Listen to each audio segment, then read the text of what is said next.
Ucapkan alhamdulillah, puji syukur kehadirat Allah atas limpahan nikmat yang diberikan kepada kita semua, sehingga di pagi hari ini kita bisa berkumpul di Masjid Al-Hidayah ini dalam rangka ibadah kepadanya. Semoga seluruh rangkaian ibadah yang kita laksanakan di pagi hari ini diterima di sisi Allah Subhanahu wa Ta'ala. Amin amin ya rabbal alamin. Salawat wa salam semoga tercurah kepada junjungan kita, kepada suri teladan kita, Nabiullah Rasulullah Muhammad sallallahu alaihi wasallam. Bapak Ibu yang dirahmati Allah, insyaallah kurang lebih 1 jam ke depan kita dengarkan nasihat tausiah yang disampaikan oleh Ustadz Ahmad Masduki LCMPD dari Sidoarjo. Untuk itu marilah kita awali kajian pada pagi hari ini dengan membaca basmalah. Bismillahirrahmanirrahim. Selanjutnya waktu secukupnya kami persilahkan kepada Ustadz Ahmad Masduki LCMPD. Dipersilahkan. Bismillahirrahmanirrahim. Assalamualaikum warahmatullahi wabarakatuh.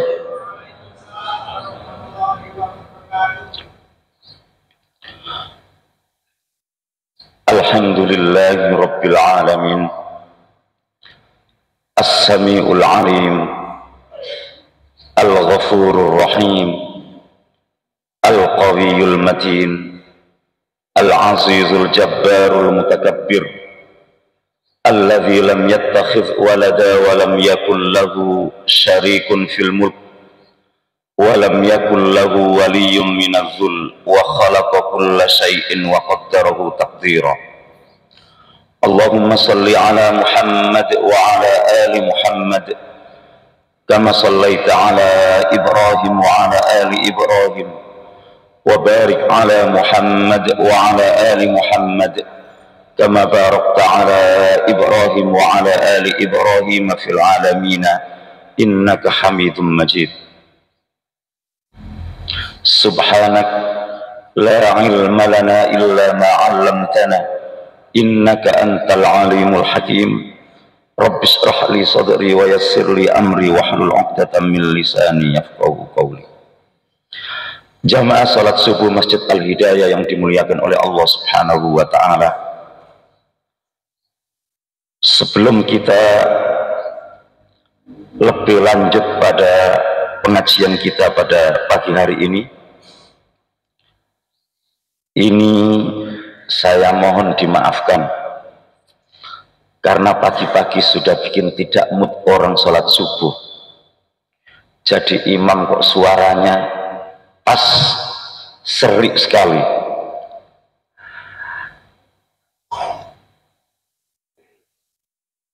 Para jemaah yang dimuliakan oleh Allah Subhanahu wa Ta'ala, Allah Subhanahu wa Ta'ala itu maha mulia.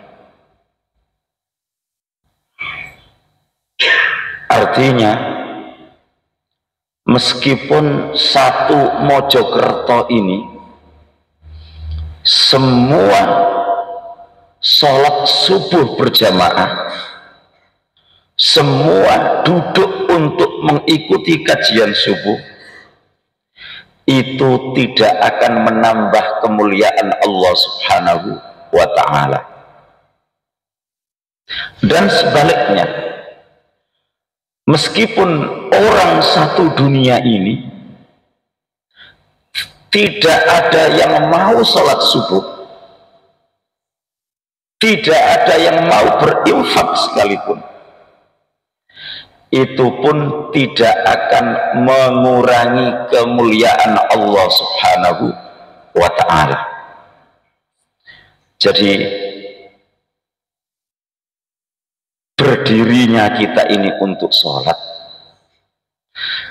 kita menyumbangkan sebagian dari harta kita, entah itu untuk masjid, entah itu untuk nyantuni fakir miskin, yatim dan du'afa, itu bukan untuk Allah Subhanahu wa Ta'ala, Akan tetapi itu semuanya kembalinya kepada diri kita masing-masing. Nah itu seperti yang sedang berpindah-pindah itu untuk diri panjenengan sendiri, bukan untuk takmir, bukan untuk Allah Subhanahu wa ta'ala. Artinya sebesar sekecil apapun yang kita keluarkan, itu kelak kita akan menikmatinya, itu kelak kita akan melihatnya tatkala kita nanti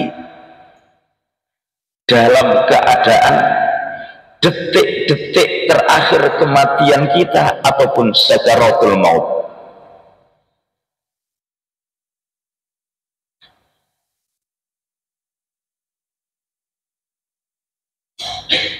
Dalam sebuah kisah yang sangat populer di zaman Rasulullah Sallallahu Alaihi Wasallam, meskipun beliau Rasulullah Sallallahu Alaihi Wasallam tidak menanyakan satu persatu di antara para sahabat yang selalu hadir, akan tetapi Rasulullah Sallallahu Alaihi Wasallam ternyata mempunyai perhatian terutama kepada para jamaah yang aktif untuk menunaikan sholat berjamaah bersama beliau. Jadi di dalam kisah yang sangat populer itu disampaikan bahwasanya ada seorang laki-laki yang dia selalu menjaga sholatnya. Kalau sholat orang itu selalu berada di shaf yang pertama di sebelah kanan. Maka tatkala Rasulullah Sallallahu Alaihi Wasallam memperhatikan orang itu sedang tidak ada di tempatnya, ketika itu sedang menjalankan sholat subuh seperti kita, maka Rasulullah Sallallahu Alaihi Wasallam pun bertanya, di mana orang itu, di mana teman kalian itu?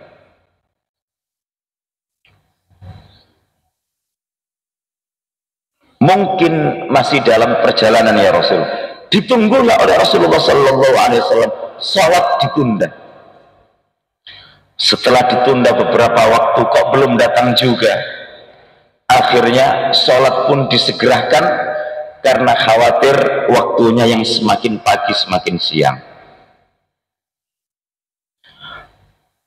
Seusai Rasulullah Sallallahu Alaihi Wasallam dan para sahabat menunaikan sholat subuh, beliau bertanya, siapa yang tahu tempat tinggal ataupun rumah dari teman kita yang biasa sholat di sebelah kanan, yang hari ini tidak ikut sholat berjamaah? Maka diantara para sahabat pun menyanggupi, kami tahu ya Rasul. Akhirnya diantarkanlah Rasulullah dengan beberapa sahabat ke rumah orang tersebut. Ternyata Pak, rumahnya jauh. Maka sesampainya Rasulullah di hadapan rumah sahabat tersebut, Rasulullah pun bertanya, betulkah ini rumahnya sahabat fulan? Keluarlah istri sahabat itu dan mengatakan, betul ya Rasul, ini rumah suami saya. Kemana suamimu? Kok tidak ikut sholat berjamaah hari ini? Dijawablah oleh sang istri, suami saya telah meninggal ya Rasul pagi tadi.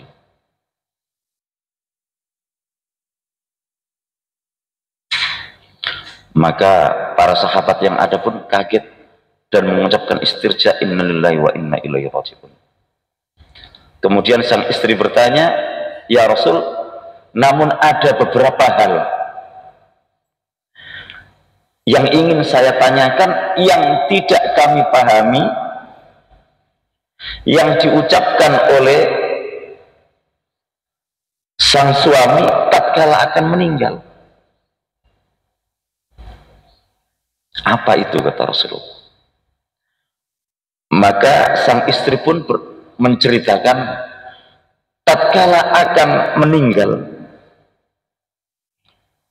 sang suami itu berujar seperti orang yang menyesal sambil mengatakan, ya Allah, kenapa tidak yang lebih jauh? Ya Allah, kenapa tidak yang lebih baru? Ya Allah, kenapa tidak semuanya?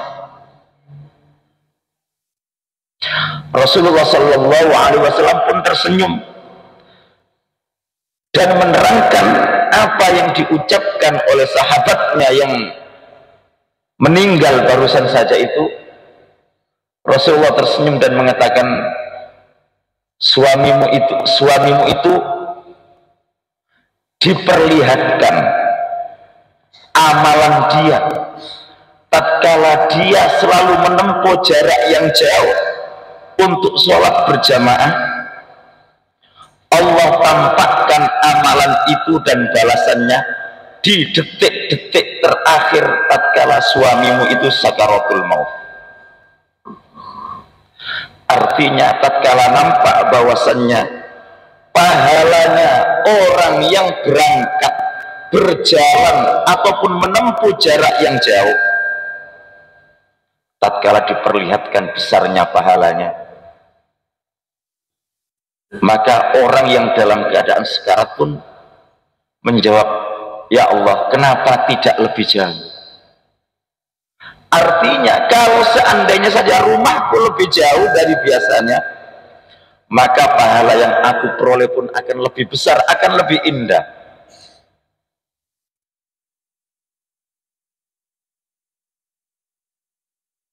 Kemudian diterangkan oleh Rasulullah, kenapa suamimu tadi itu mengatakan, ya Allah, kenapa bukan yang lebih baru? Maka disampaikan oleh Rasulullah, suamimu itu diperlihatkan bagaimana dahulu tatkala dia suatu ketika di musim dingin keluar untuk sholat, karena di musim dingin sangat menusuk, akhirnya suamimu menggunakan baju double, yang dipakai di dalam itu yang paling bagus, yang di luar itu yang lama.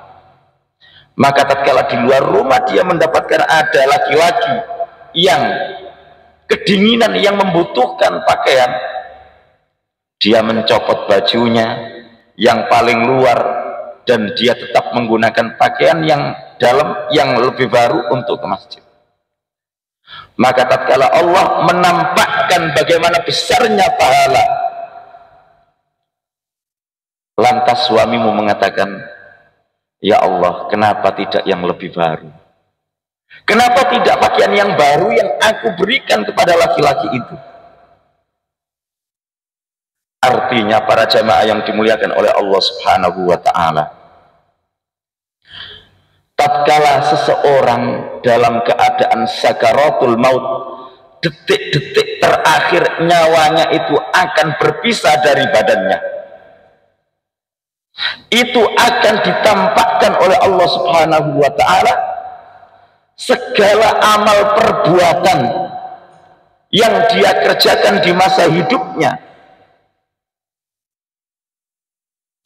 Tentu kita yang ada di sampingnya, kita yang sedang menemani orang yang sakaratul maut itu tidak dapat melihatnya. Yang diperlihatkan oleh Allah Subhanahu wa ta'ala hanya untuk orang tersebut, orang yang sedang nazak, diperlihatkan amal baiknya, diperlihatkan amal buruknya. Maka kalau panjenengan mempunyai cerita, rumah saya paling jauh Ustaz dari Al-Hidayah, sabar. Nah, ini kakek ini paling jauh ya, Masya Allah. Mungkin nanti kalau panjenengan diperlihatkan, jenengan akan mengatakan, ya Allah, kenapa tidak yang lebih jauh? Ternyata yang lebih jauh ini kulo. 80 km lebih dari Sidoarjo. Para jamaah yang dimuliakan oleh Allah Subhanahu wa Ta'ala, dari kisah tadi ini menginspirasi kita. Sejauh apapun rumah kita, jangan pernah kita ini merasa malas, jangan pernah kita ini merasa takut, capek, karena setiap langkah yang kita tempuh, putaran roda, tetesan bensin yang kita keluarkan, itu betul-betul akan dihargai oleh Allah Subhanahu wa Ta'ala. Dan kalau kita diperlihatkan besarnya pahala itu, maka kita akan mengandai-andai, seandainya lebih jauh maka akan lebih banyak. Tapi jangan juga Pak sengaja berangkat jam 3 malam putar dulu, Brawijaya bolak-balik, setengah 4 baru masuk masjid. Nggih, mboten seperti itu. Nggih, Mbah, mugi-mugi insya Allah semua yang panjenengan tempuh, berapapun jaraknya, putaran roda yang kita gayuh dari motor kita, sepeda kita, insya Allah itu akan diperlihatkan oleh Allah Subhanahu wa Ta'ala tatkala kita menghadapi sakaratul maut. Begitupun orang-orang yang sukanya minum minuman keras,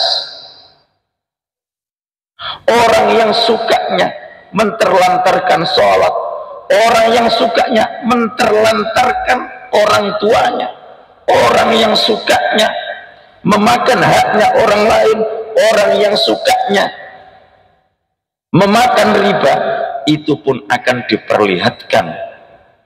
Dan di sebagian riwayat bahwasannya setan bersama iblis di momen-momen terakhir, tatkala orang itu akan berpisah dari rohnya, betul-betul menggoda,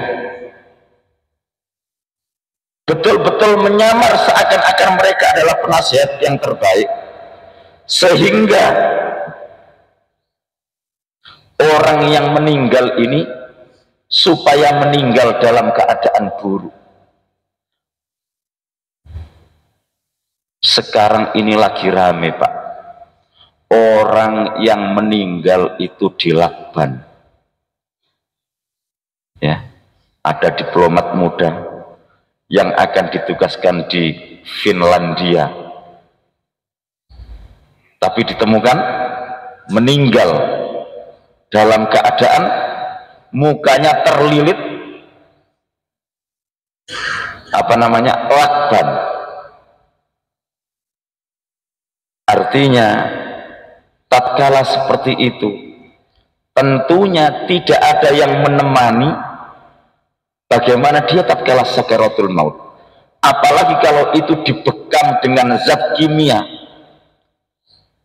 kloroform yang biasa digunakan untuk membius orang. Maka para jamaah yang dimuliakan oleh Allah Subhanahu wa Ta'ala, betul kata Rasulullah sallallahu alaihi wasallam, innalil mauti sakarat. Sesungguhnya setiap kematian itu ada sakarat, ada siksaan-siksaan, ada rasa sakit yang menjadikan orang itu merintih, yang menjadikan orang itu merasa kesakitan. Ini adalah sesuatu yang kita semuanya belum berpengalaman. Akan tetapi kita bisa mengukir, memperjuangkan sakaratul maut kita kelak dengan memperbaiki segala bentuk amalan kita selama kita ini masih mempunyai pilihan. Jadi kalau kita ini males ke masjid Pak, jauh, hujan, dingin, musim bededing, tinggal diingat ini nanti sakaratul mautnya ini baik apa enggak, dilakban apa enggak. Kalau memang kita ingin baik, tentu kita akan mempertahankan, meskipun jauh, meskipun dekat, kita akan berusaha untuk memilih pilihan terbaik demi mengukir sakaratul maut yang akan terjadi kelak.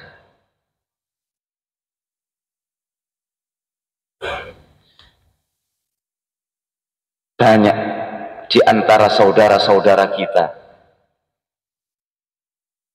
yang istiqamah membaca Al-Quran, Allah matikan dengan mudah dalam keadaan membaca Al-Quran. Ada yang istiqamah khutbah, menyampaikan ceramah, meninggal dalam keadaan sekarat, dalam keadaan menyampaikan khutbah.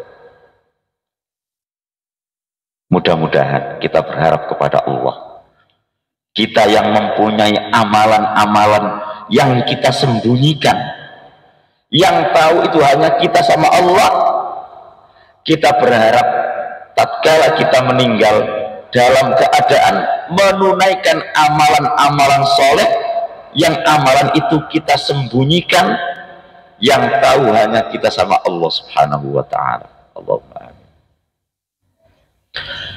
Jadi kalau pengajian seperti ini Pak, sholat subuh berjamaah,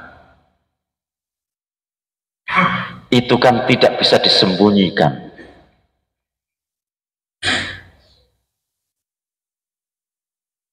Amalan itu Pak, amal perbuatan, amal ibadah, semakin sedikit yang mengetahui, ya, kalau kita mampu menyembunyikannya dari sorotan mata manusia, kita mampu menyembunyikannya dari sorotan kamera, maka nilai tukar pahalanya di hadapan Allah Subhanahu wa ta'ala itu jauh lebih besar.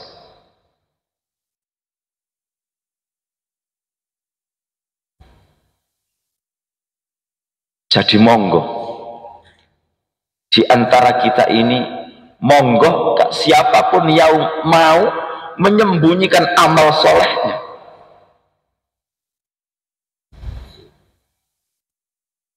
karena terkadang tatkala amal ibadah itu tidak bisa kita sembunyikan, terkadang godaannya itu sangat besar. Artinya untuk memurnikan niat ini ada saja godaannya. Sudah enak-enak niat dengan baik dari rumah, ingin sholat subuh, ingin ikut kajian, artinya menuntut ilmu, sampai serambi masjid ada jamaah yang mengatakan, Masya Allah, sampean ini di antara jamaah yang paling istiqomah. Itu dalam hatinya, iya, aku ini paling istiqomah kelihatannya daripada yang lain. Nah, kalau sudah terkena seperti itu Pak, terkadang itu menganggap dirinya lebih baik daripada yang lain. Maka para jamaah tatkala mendapatkan temannya mau masuk masjid pertama, kedua, keempat, ke-15, ke-16, jangan memuji.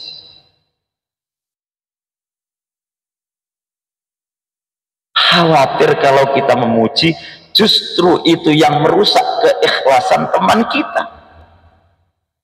Akhirnya menjadikan niatnya itu tercemari dengan pujian kita. Sudah jauh-jauh dari rumahnya, ingin mendapatkan pahala yang sangat besar, tapi karena lisan kita yang tidak kita jaga, maunya memuji, menjadikan orang itu gede rumongso, merasa paling baik daripada yang lainnya, yang akhirnya berpengaruh pada niat amal baik, amal ibadah yang dia lakukan. Para jamaah yang dimuliakan oleh Allah Subhanahu wa taala, Allah Subhanahu wa taala menyampaikan di dalam Al-Qur'an, wa ja'at sakratul maut bil haqq dzalika ma kunta minhu tahid. Wa ja'at sakratul maut bil haqq. Sakaratul maut itu betul-betul akan datang. Tatkala sakaratul maut itu tiba kepada kita, maka para malaikat itu akan mengatakan, zalika ma kunta minhu tahid. Inilah kejadian yang mana kamu dahulu selalu ingin lari, ingin bersembunyi dari sakaratul maut. Seakan-akan malaikat mengatakan, kamu tidak akan bisa pernah lari dari sakaratul maut. Sekali lagi para jamaah yang dimuliakan oleh Allah Subhanahu wa taala, mumpung kita ini masih punya pilihan, ayo kita memilih yang terbaik, mengukir nasib kita ke depannya supaya bisa mengakhiri hidup kita ini dalam keadaan husnul khatimah. Seorang muslim itu akan berbeda dengan orang-orang kafir tatkala menghadapi sakaratul maut. Disebutkan di dalam surah An-Nazi'at, wan nazi'ati gharqah wan nasitati nastah wan nazi'ati gharqah. Allah itu bersumpah demi para malaikat pencabut nyawa yang akan mencabut nyawanya orang-orang kafir dengan sangat kasar.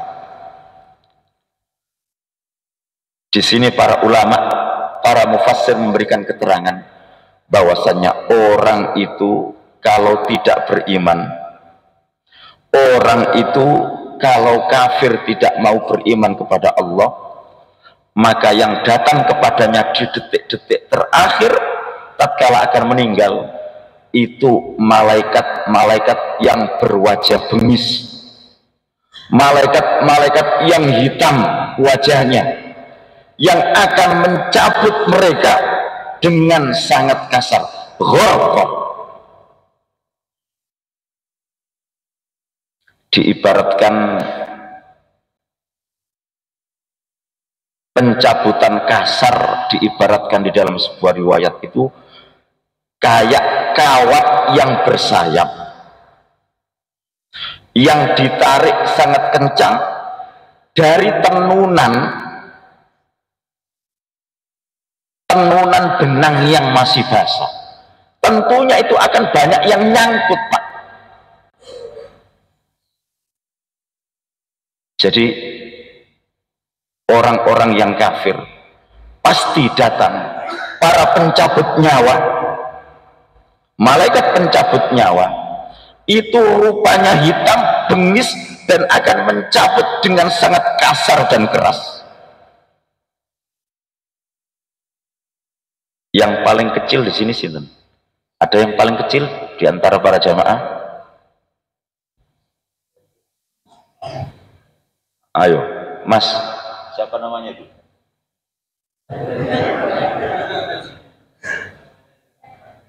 Malaikat pencabut nyawa siapa namanya?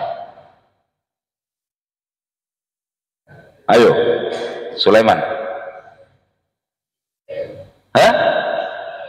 Jibril. Ya Allah, nak.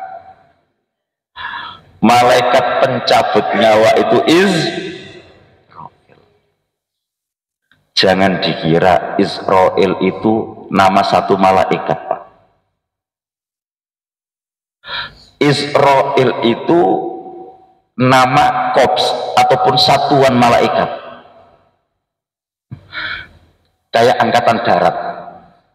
Berapa orang? Ya banyak orang. Kayak Densus 88, berapa orang? Ya banyak orang. Israel pun menurut para ulama itu namanya satuan, artinya banyak malaikat.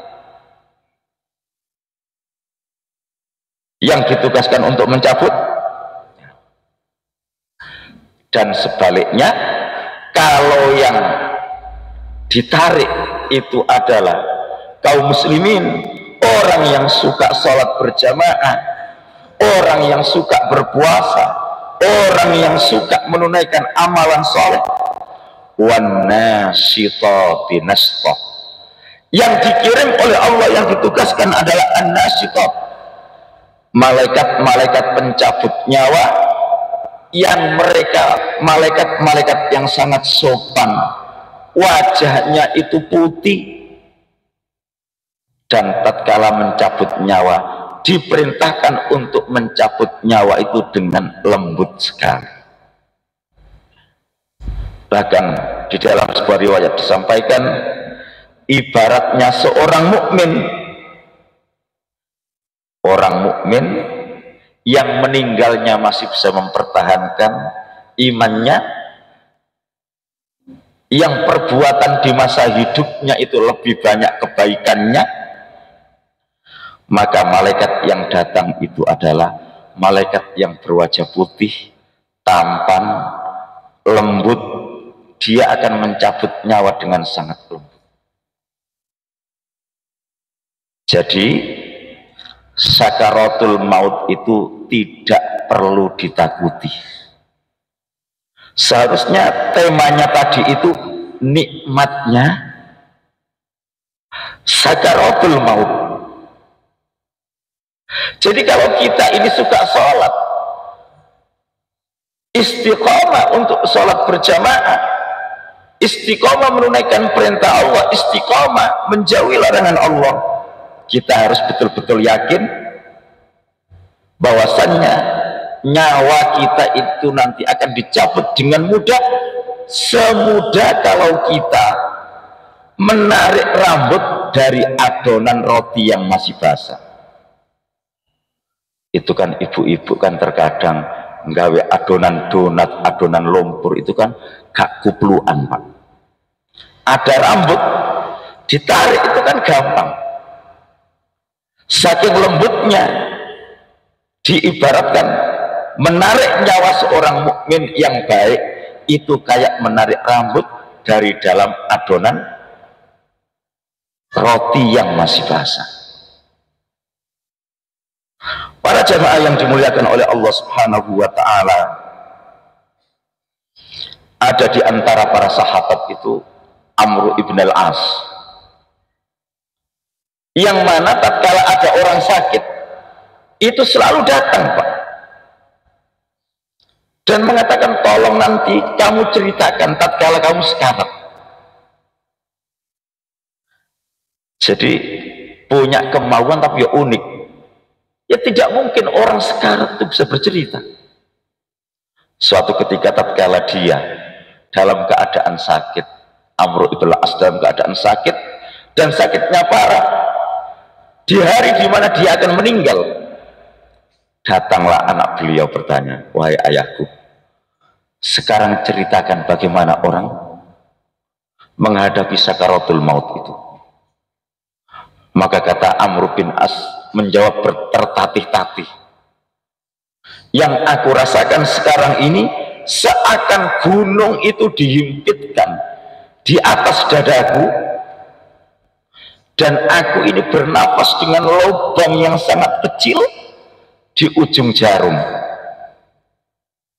Artinya orang yang sakaratul maut itu betul-betul sesak nafas, kayak orang kehabisan nafas, tidak bisa bernafas.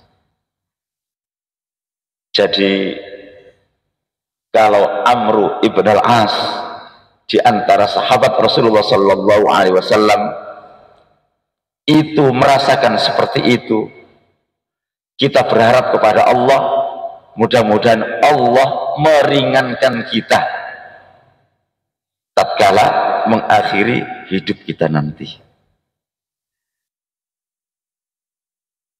Terhadap saudara-saudara yang sudah meninggal, saudara-saudara kita yang sudah meninggal, itu sudah jelas, Pak. Yang belum jelas itu kita. Bagaimana kita nanti ini akan meninggal?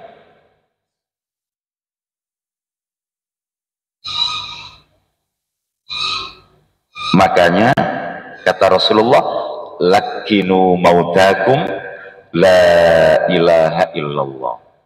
Kalau ada saudara kita dalam keadaan ngos-ngosan, nazak mau meninggal, itu kita disuruh nemeni Pak Bu, disuruh mengajarkan la ilaha illallah, disuruh membisikkan, jangan malah takut. Suaminya dalam keadaan kurang sadarkan diri, ngos-ngosan, malah ditinggal, telepon mencari bantuan, ambulan, tetangga. Enggak. Sabar, temani suamimu, temani istrimu, temani orang tuamu, emakmu, bapakmu.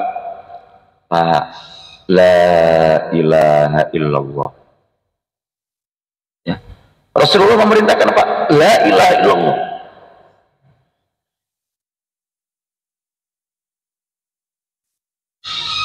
Jadi pelan, la ilaha illallah. Bukan, ayo Pak yang banyak, la ilaha illallah, la ilaha illallah. Itu kan diajak tahlilan namanya itu. Diingatkan, kenapa kok kita disuruh mengajarkan? Karena Rasulullah SAW bersabda, man kana akhiru kalamihi la ilaha illallah dakhalal jannah. Orang yang mampu mengakhiri hidupnya dan kalimat terakhir yang terucap sebelum ajalnya dicabut, mampu mengatakan la ilaha illallah, maka jaminannya adalah surga. Jadi tatkala orang tua kita sudah kita bisikkan la ilaha illallah, orang tua kita sudah bisa la ilaha illallah. Sudah, jangan diajak ngomong, jangan ditanya-tanya mana petok rumah, mana petok sawah, niku berangkas isine pinten. Itu nanti dia akan jawab. Berarti itu nanti kalau dia jawab petok enok lemari hijau, nah, itu kan berarti ucapan terakhir itu petok lemari hijau. Kita harus ngulangi lagi untuk ngajari la ilaha illallah. Sudah, kalau sudah mengatakan la ilaha illallah, tinggal diem, jangan diajak ngomong.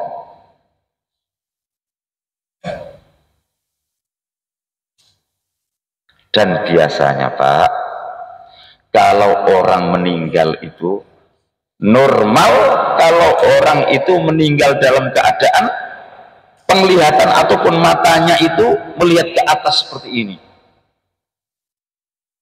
Ibu-ibu takut nggak kalau suaminya meninggal dalam keadaan seperti ini? Itu wajar.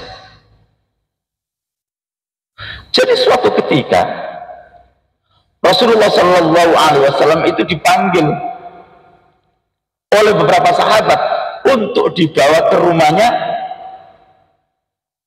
Abu Salamah. Abu Salamah itu salah satu sahabat Rasulullah yang meninggal dalam keadaan seperti ini Pak, melihat ke atas. Para sahabat pun bertanya, ya Rasulullah, ini kok menakutkan, matanya ngelihat di atas. Maka kata Rasulullah SAW, tatkala seseorang meninggal itu datang kepadanya malaikat-malaikat yang akan mencabut nyawanya. Wajar kalau orang itu, kalau mata itu tutabi'u nafsau au ruhau, wajar kalau orang itu melihat ke atas mengikuti nyawanya itu yang sedang ditarik.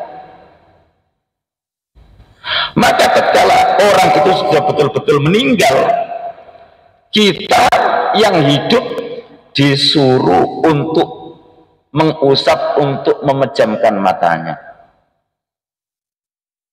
dengan ucapan Allahumma gfir lahu warfa' darajatahu. Kalau ketika itu Abu Salamah yang meninggal, Rasulullah Shallallahu Alaihi Wasallam menutup, mengusapkan matanya itu dengan membaca Allahumma gfir li Abi Salama warfa darajatahu, yang artinya, ya Allah, ampunilah Abu Salama ini dan tinggikanlah derajatnya di hadapanmu. Ini doa yang diajarkan oleh Rasulullah. Jadi jangan melihat saudaranya mau dalam keadaan tabrakan, meninggal di rumah sakit, meninggal di rumah, kalau penglihatannya terbuka lebar melihat ke atas, kita jangan takut, jangan panik, jangan juga kemudian dipoto, di-share.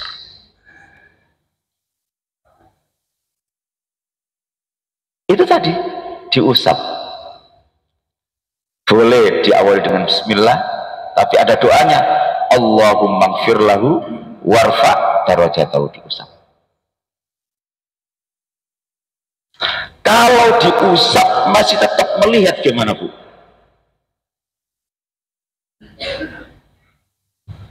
Jadi kalau matinya itu barusan, ya, itu mudah, kalau diusap itu akan kembali, bisa menutup. Tapi kalau tidak ada yang mengusap, sudah lama, 1 jam, 2 jam, mungkin sudah kaku. Jenengan usap begini juga tidak bisa nutup. Makanya biasanya itu kalau dari rumah sakit itu ada kenapa ditaruh solasi, disangkutkan ke bawah, itu mungkin karena sudah kaku. Jadi bukan dikasih tanda Pak, memang sudah kaku. Jadi ini tidak boleh melarikan diri loh Pak, kalau ada tetangganya yang meninggal dalam keadaan melihat ke atas. Justru kita yang mengaji ini yang bertugas. Oh iki tak amal ke hasil aku ngaji. Bismillah, Allahumma gfir lahu warfa darajatahu. Ini butuh praktek dan butuh korban. Jangan juga waktu pengajian kalau ada saudaranya yang mengantuk diusap, Allahumma gfir lahu warfa darajatahu. Tidak boleh.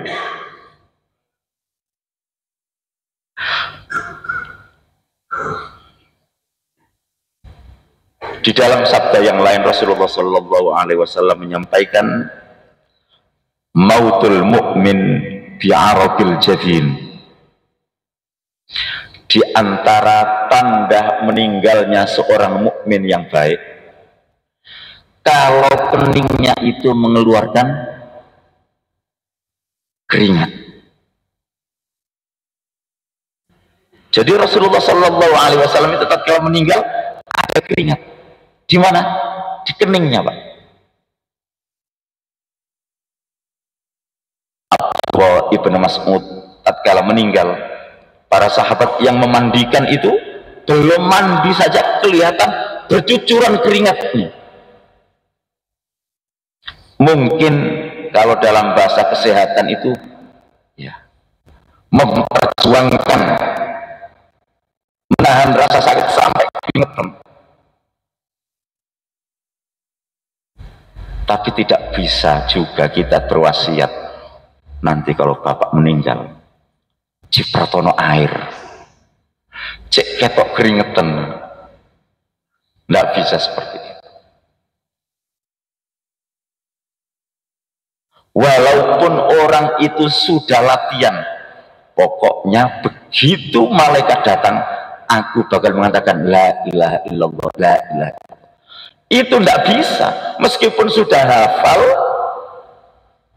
meskipun sudah latihan, tapi kekuatan seorang mukmin bisa mengatakan la ilaha illallah. Kekuatan itu dari mana? Kekuatan itu timbul, kekuatan itu diberikan karena keimanannya yang baik dan amal solehnya yang banyak. Kalau tauhidnya baik, tidak dicampuri perbuatan syirik, dia bukan orang munafik, amal baiknya juga jelas, maka insya Allah bisa mengucapkan la ilaha illallah.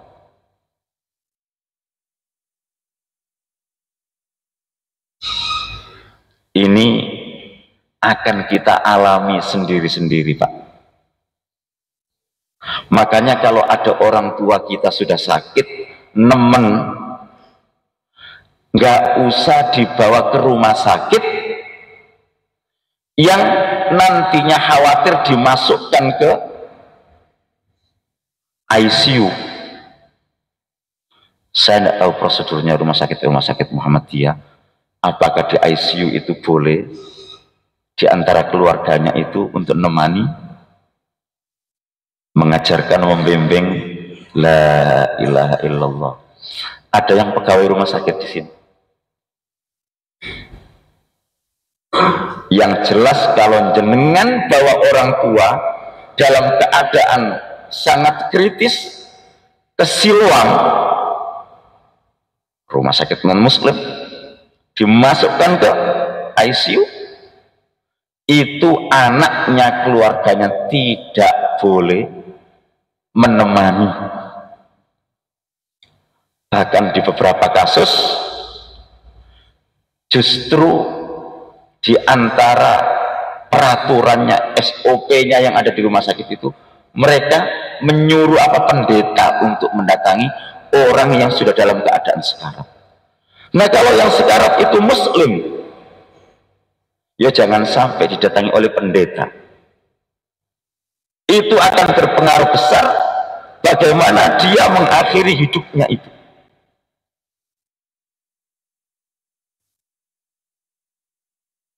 Jadi kalau memang dirasa ini kelihatannya masih bisa sembuh, tidak apa-apa, bawa ke rumah sakit. Tapi sudah kelihatan ini sudah sangat seporentah, harapan untuk hidup ini kayaknya sekian persen, sudah boleh bawa ke rumah sakit Islam yang ada fasilitasnya. Kita diperbolehkan menemani orang tua kita tatkala dia masuk di ICU itu. Kan itu momen-momen terpenting itu, kalau kita menemani ibu kita, menemani orang tua kita, orang terbaik yang kita sayang, detik-detik terakhir itu, Pak.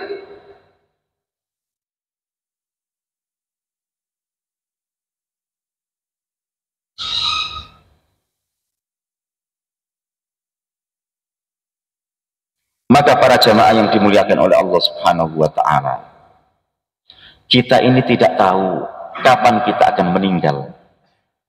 Di antara hikmah yang disampaikan oleh para ulama, man asa ala syai'in mata ala syai'in.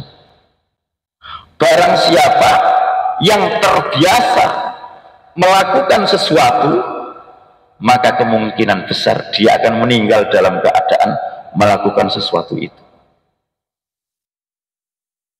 Kita ini berharap, kalau kebiasaan kita ini sholat duha, kalau kebiasaan kita ini menyembunyikan zikir dengan tasbih yang kita sembunyikan dalam tas kita kayak emak-emak sekarang ini, berharap meninggal dalam keadaan itu. Tapi kalau kebiasaan kita itu ya ngerasani orang, kebiasaan kita itu nggak tahu jam, nggak tahu apa, ngopi wae, cangkruk aja. Jangan sampai ketemu ajalnya dalam keadaan nyangkruk. Siang malam balapan motor. Nah, kebetulan saya semalam itu tidur di atas itu, Pak. Kalau sudah jam 1:30, jam 2 tuh wah, orang-orang ini. Kebetulan saya habis membaca masalah sakaratul maut. Ya Allah, apa ndak takut anak-anak ini tabrakan sakaratul maut waktu balapan. Yang saya tanyakan, iki nang di bapak nih, orang tuanya kemana? Kok anaknya tidak diarahkan? Anak itu aset kita. Sudah kita didik, kita biayai, kita kuliahkan, kita sekolahkan, tinggal mengarahkan. Jenengan sudah memberikan motor, arahkan anak-anak kita, jangan sampai digunakan untuk main-main saja, untuk bermaksiat. boleh main tapi yang baik-baik. Para jamaah yang dimuliakan oleh Allah Subhanahu wa taala, terakhir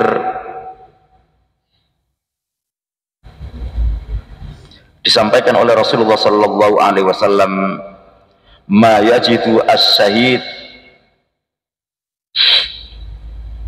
min masil qatli illa kama yajidu ahadukum min masil kursati. Orang mujahid fisabilillah, orang yang jihad melawan musuh di medan perang, yang mempertaruhkan nyawanya, mempertaruhkan hartanya, apa itu merasakan sakit tatkala dia mati? Maka kata Rasulullah sallallahu alaihi wasallam, mereka para mujahidin tatkala meninggal itu tidak merasakan sayatan, tidak merasakan bacokan, kecuali merasakan kayak orang digigit semut ataupun dicubit lunak. Jadi ini jaminan Pak dari Rasulullah. Kalau kita termasuk orang-orang yang terjun membela agama Allah, kan tidak harus di medan perang itu Pak. Kita membela agama Allah, mempertahankan masjid ini, mempertahankan dakwah ini, mempertahankan agama ini, kita mengajarkan Al-Quran, kita mengajarkan agama. Mudah-mudahan tatkala kita ketemu dengan sakaratul maut, kita termasuk orang yang berpisah dari nyawa kita, seakan-akan kita ini digigit semut ataupun dicubit ringan begitu saja.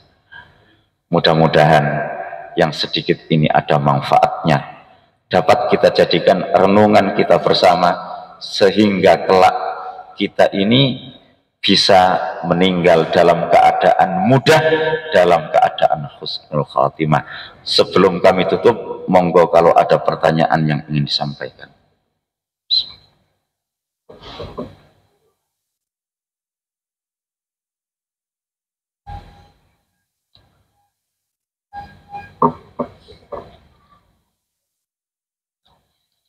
Monggo. Nggih niku riyen. Monggo.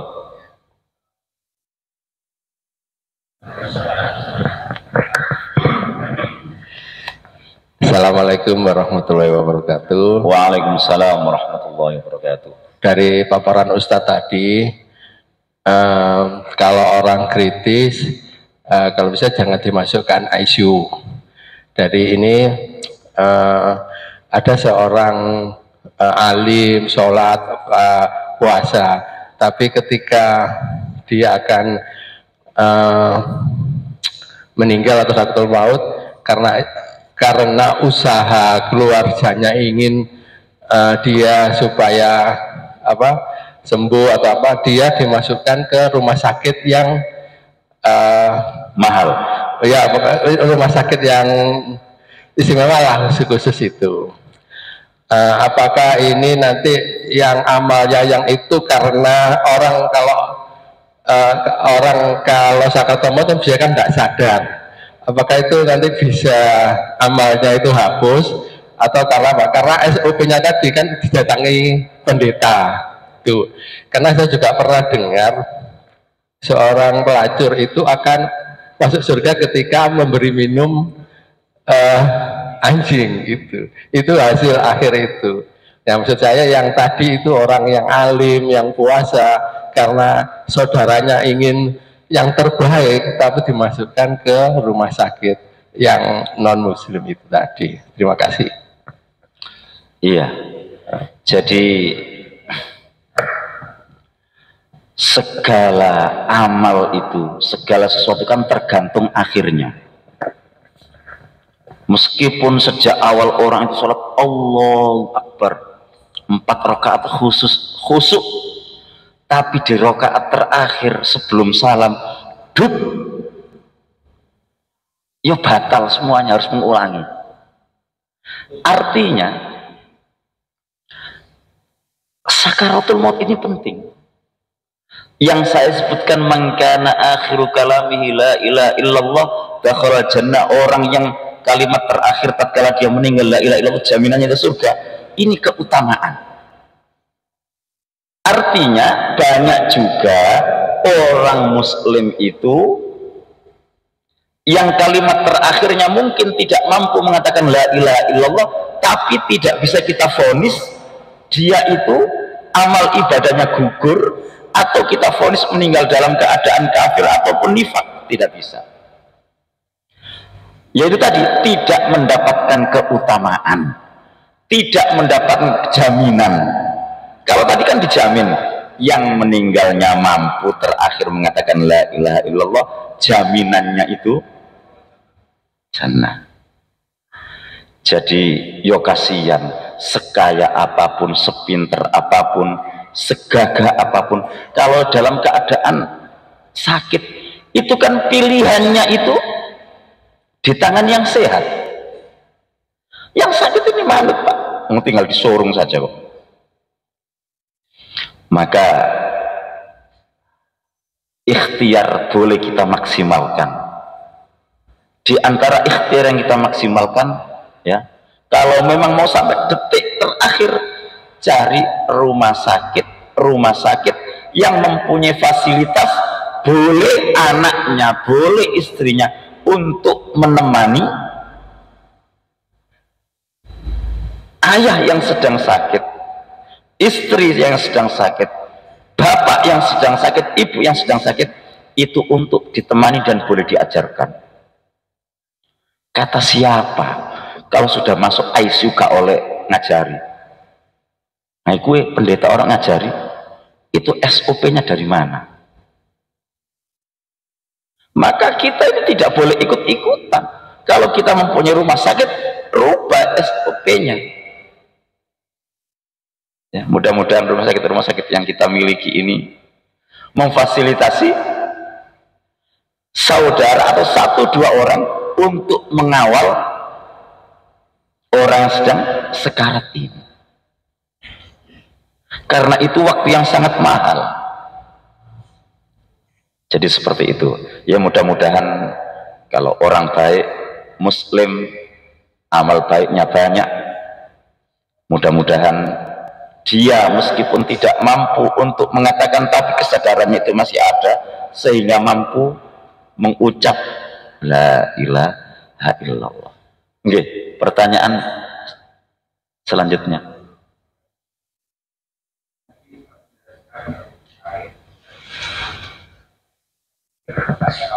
Husnul khotimah.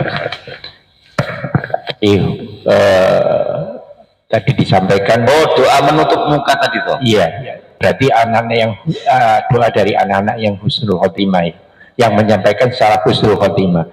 Cuman yang saya maksud di sini, apabila dia dinamakan anak-anak yang soleh, kriteria apa Pak Ustadz, kalau itu dia dikatakan anak soleh, apa itu penilaian dari Allah atau dari manusia? Itu yang pertama. Yang kedua, apabila dia itu memang anak soleh, terus istrinya, dia menikah, istrinya tidak soleh, apakah bisa dikatakan dia itu anak soleh? Terima kasih Ustaz. Assalamualaikum warahmatullahi wabarakatuh. Iya, iya, tadi memang sudah ada jawabannya. Anak soleh, soleha, istri soleha itu kan memang yang pertama itu adalah penilaian Allah. Karena terkadang kita tidak bisa menyimpulkan akhlak seseorang kalau dia itu mempunyai banyak amalan yang dia sembunyikan. Yang jelas, kebaikan seseorang itu akan tertuang pada perbuatannya. Ini isi jahe. Kalau tak keluarkan seperti ini, pasti jahe yang keluar Pak, tidak mungkin kopi. Artinya kalau anak kita baik, istri kita baik, itu ada indikatornya. Suami yang baik, suami yang bertanggung jawab, suami yang menemani, istri yang menemani sampai detik-detik terakhir. Jangan hanya mengatakan pokoknya aku cinta sampai mati. tapi tidak ada buktinya. Jadi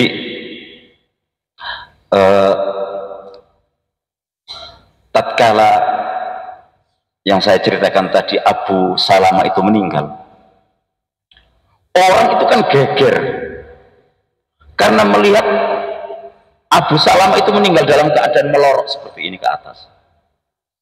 Maka kata Rasulullah SAW di riwayat tadi itu, sudah, jangan gaduh, karena para malaikat itu akan mengaminkan omongan, ungkapan, doa yang kalian omongkan. Kalau kita selaku anaknya, selaku istrinya, selaku suaminya, tidak terima kalau istri kita meninggal, tidak terima suami kita meninggal, tidak terima ibu kita, ayah kita meninggal, kemudian kita protes. Protes itulah yang akan diaminkan oleh para malaikat.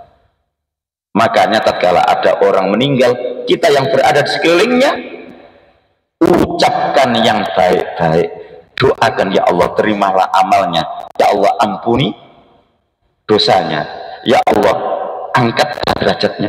Doa yang baik-baik saja.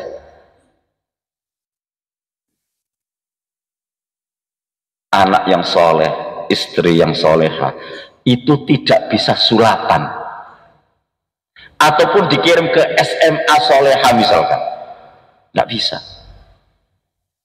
Kita pengen anak kita soleh, putri kita soleha, istri kita soleha, itu ada andil usahanya kita, terutama memahamkan dia dalam urusan agama.